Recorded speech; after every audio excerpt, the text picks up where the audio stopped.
Hi guys! Welcome back to my channel. For today's video, ito guys, magluluto na muli ako ng para sa aming dinner for tonight. Okay guys, keep on watching. And guys, for today's video, magluluto naman ako ng para sa aming dinner.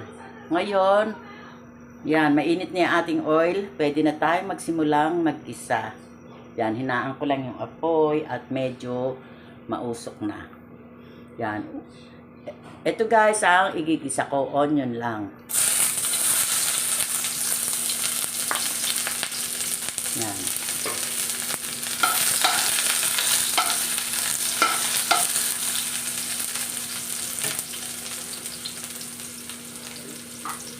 Yan, tapos nating magisa ng onion, ilalagay ko naman tong carrot.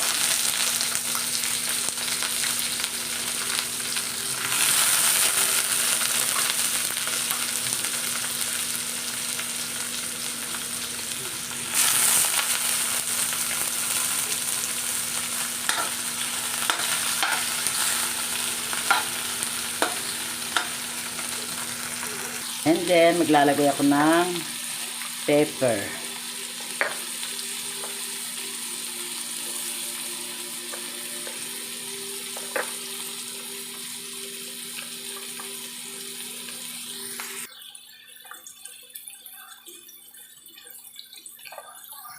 And then, maglalagay na rin ako ng salt.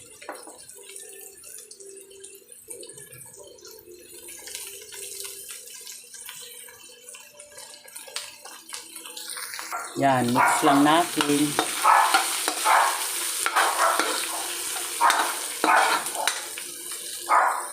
And then, maglalagay ako ng konting water. Yan.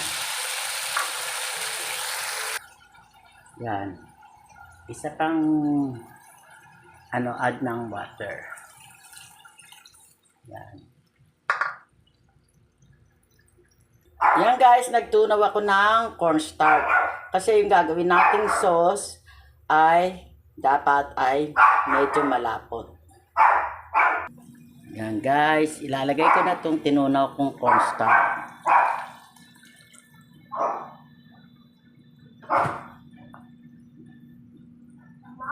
Yan, ngayon naman guys, maglalagay ako dito ng sugar.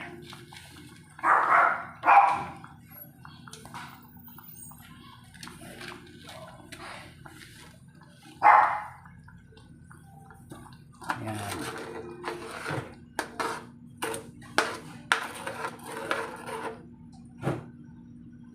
And then, maglalagay rin ako dito ng vinegar. Yan.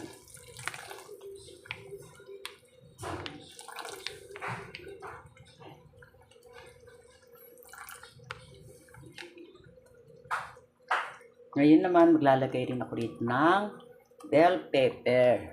Yan.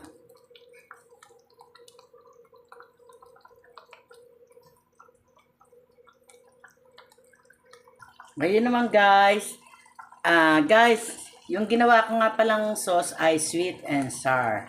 Ngayon naman ay, ito guys, yung aking prinay na isdang pampano.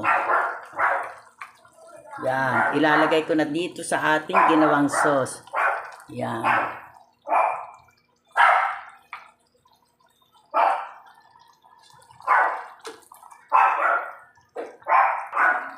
Yan guys, nailagay ko na yung dalawang pampano. Yan. Masarap tong isdang to guys. Kaya nga lang, mahal din ang kilo.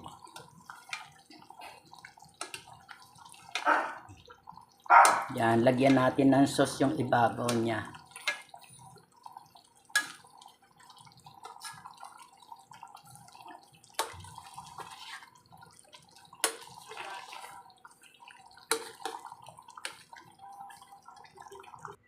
Ito na guys, ang finished product ng aking sweet and sour na isdang pampano. Ready to serve na para sa aming dinner for tonight. Wow, yummy. Yan. Nasa 75